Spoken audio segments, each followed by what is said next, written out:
मशहूर पंजाबी सिंगर सिद्धू मूसेवाला की हत्या में क्या पाकिस्तान की खुफिया एजेंसी आईएसआई भी शामिल थी? आखिर क्यों सिद्धू मूसेवाला की हत्या करवाने के लिए हथियारों का जखीरा पाकिस्तान से भेजा गया? नमस्कार, न्यूज़ नेशन के डिजिटल मंच पर आपका स्वागत है। मैं हूं रुमानुल्लाह खान। सिद्धू मूसेवाला की हत्या के मामले की जांच जैसे जैसे आगे बढ़ रही है, वैसे वैसे कई चौंकाने वाले खुलासे हो रहे हैं। दरअसल दिल्ली पुलिस स्पेशल सेल ने गुजरात से 2 शूटर समेत 3 लोगों को गिरफ्तार किया। इनमें से एक प्रियव्रत, जिसको बताया जा रहा है कि वो मेन शूटर है, जिसने सिद्धू मूसेवाला पर तब तक ताबड़तोड़ गोलियां चलाई जब तक सिद्धू मूसेवाला की जान नहीं चली गई। इस प्रियव्रत ने कई चौंकाने वाले खुलासे किए हैं। सबसे बड़ी बात ये कि इन शूटर्स के पास से जो हथियार मिले हैं वो अपने आप में चौंकाने वाले हैं।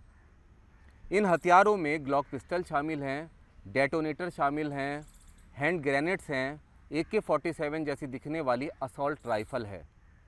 और सबसे बड़ी बात ये कि ये सभी हथियार चीन और स्लोवाकिया के बने हुए हैं। प्रियव्रत ने साफ तौर पर बताया है, स्पेशल सेल सूत्रों ने जो जानकारी दी है कि ये सभी हथियार पाकिस्तान से आए थे।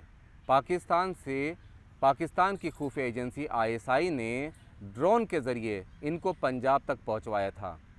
आईएसआई पंजाब में हथियार पहुंचवाने में सक्रिय रूप से जुटी रहती है और उसी रूट के ज़रिए आईएसआई ने इन विदेशी हथियारों का ज़खीरा भारत पहुंचाया, जो शूटर्स के पास तक पहुंचा।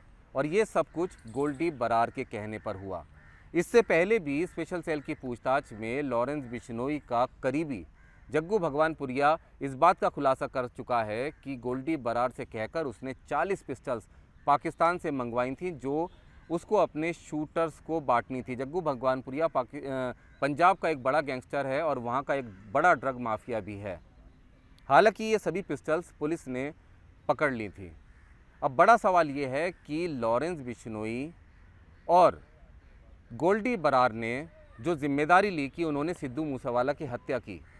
अब इसमें सबसे बड़ी बात जो सामने आई कि हत्या होने के फ़ौरन बाद इन गैंगस्टर्स ने सोशल मीडिया पर जिम्मेदारी आनन फानन में ली। जांच में जो कहानी सामने आई उससे पता चला कि विक्की मिट्टू खेड़ा, जिसको लॉरेंस बिश्नोई अपना बड़ा भाई मानता था, उसकी हत्या का बदला लेने के लिए सिद्धू मूसेवाला की हत्या करवाई गई। साथ ही साथ मकसद ये भी था कि लॉरेंस बिश्नोई अपनी हनक बढ़ाना चाहता था, अपने नाम का आतंक बढ़ाना चाहता था, अपना वर्चस्व बढ़ाना चाहता था।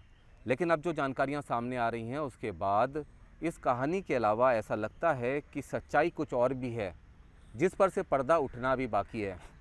क्योंकि शूटर प्रियव्रत ने बताया कि उसके पास इतना बड़ा हथियारों का जखीरा इसलिए था क्योंकि उसको ये निर्देश थे कि किसी भी हालत में सिद्धू मूसेवाला की हत्या करनी ही करनी है। अगर गोलियों से काम ना चले, गोली चलाने से सिद्धू मूसेवाला की हत्या करने में वो सफल ना हो पाएँ, तो उसके बाद डेटोनेटर का इस्तेमाल करना था, हैंड ग्रेनेड्स का इस्तेमाल करना था, भारी विस्फोटक उनके पास था। आखिर ऐसी क्या वजह आ गई कि सिद्धू मूसेवाला की हत्या करने के लिए ये शूटर्स इतने डेस्परेट हो गए? गोल्डी बरार ने 3 लाख रुपए में प्रियव्रत को हत्या की सुपारी दी थी, पूरी प्लानिंग की थी। केकड़ा जैसे लोगों को 15,000 देकर रेकी करवाई थी, पूरी एक फुल प्रूफ प्लानिंग करवाई थी। एक शूटर्स का पूरा एक जाल सिद्धू मूसेवाला के आसपास बुना गया था ताकि सिद्धू मूसेवाला की हत्या को पूरी तरीके से अंजाम दिया जा सके। उनकी बुलेट प्रूफ गाड़ी की रेकी भी करवाई गई थी। ऐसे हथियारों का भी इस्तेमाल किया गया था कि बुलेट प्रूफ गाड़ी में अगर सिद्धू मूसेवाला मौजूद हो तो उनकी बुलेट प्रूफ गाड़ी के शीशे को भी फायर करके तोड़ा जा सके। ऐसा सब कुछ क्यों हो रहा था? क्या पाकिस्तान की खुफिया एजेंसी आईएसआई का भी इसमें सीधे तौर पर इन्वॉल्वमेंट था, क्योंकि हथियार तो उसी के ज़रिए आए थे? सीधे तौर पर पूछताछ चल रही है। प्रियव्रत ने यह भी खुलासा किया है कि हत्या से 2 दिन पहले भी सिद्धू मूसेवाला अकेले गाड़ी में निकले थे और शूटर्स ने उनका पीछा किया था। लेकिन सिद्धू मूसेवाला पतली गलियों के बजाय हाईवे पर निकल गए और ज़्यादा दूर तक शूटर्स उनका अपनी गाड़ियों के ज़रिए पीछा नहीं कर सके और इसी वजह से सिद्धू मूसेवाला की जान बच गई। मतलब एक लंबी चौड़ी प्लानिंग, लंबा चौड़ा खर्चा, पूरी साजिश, कनाडा से लेकर दिल्ली तक, तिहाड़ जेल तक, पंजाब तक और कई राज्यों तक जहाँ जहाँ पर इन शूटर्स के हाइडआउट्स थे, सेफ हाउस बनाए थे हथियार रचने के लिए। इतनी बड़ी प्लानिंग रची गई, आखिर क्यों? असली वजह क्या है? क्या उसका खुलासा होना भी बाकी है? लॉरेंस बिश्नोई को देर रात पंजाब पुलिस ने सुरक्षा कारणों से कोर्ट में पेश किया और कोर्ट ने 5 दिन की और रिमांड पर लॉरेंस बिश्नोई को पंजाब पुलिस के हवाले कर दिया। उससे लगातार पूछताछ जारी है।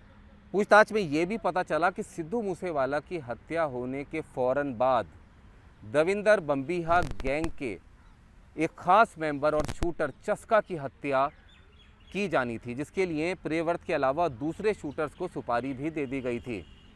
मतलब साफ था कि अगर चस्का की हत्या हो जाती तो सीधे तौर पर पंजाब में एक गैंग वॉर छिड़ जाता, लॉ एंड ऑर्डर की समस्या पैदा होती, पंजाब में गड़बड़ी पैदा होती। आखिर ये सब भी किसके इशारे पर हो रहा था? क्योंकि एक सबूत और सामने है आईएसआई के इन्वॉल्वमेंट का। जैसे ही सिद्धू मूसेवाला की हत्या हुई, उसके फ़ौरन बाद पाकिस्तान से कई हैशटैग सोशल मीडिया पर ट्रेंड होने लगे, जिसमें भारतीय एजेंसीज पर गंभीर आरोप लगाए गए थे। बहुत सारे ट्विटर हैंडल से ऐसे ट्वीट किए गए और वो ट्विटर हैंडल बाद में बंद हो गए। जांच में पता चला कि ये सभी ट्विटर हैंडल्स पाकिस्तान के थे और इस तरह के सोशल मीडिया पर प्रोपेगेंडा फैलाने में आईएसआई एक्सपर्ट है। पाकिस्तान से सब कुछ हो रहा था, तो आखिर पाकिस्तान का क्या इंटरेस्ट था सिद्धू मूसेवाला की हत्या के बाद इस तरह से पंजाब में गड़बड़ी फैलाने को लेकर?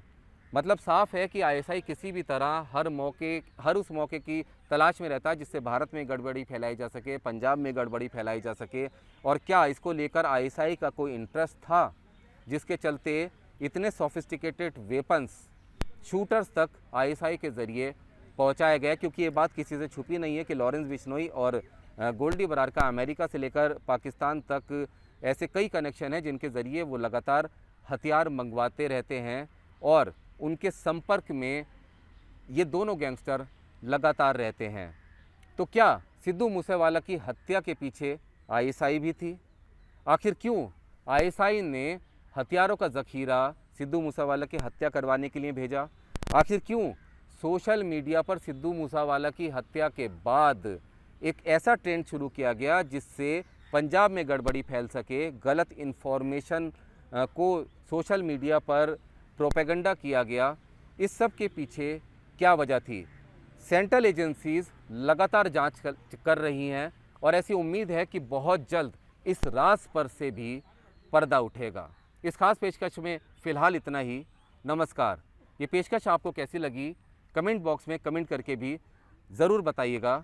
और लॉरेंस बिश्नोई सिद्धू मूसेवाला हत्याकांड से जुड़े हुए तमाम अपडेट्स और ख़बरों के लिए आप लगातार न्यूज़ नेशन के डिजिटल मंच पर बने रहिए।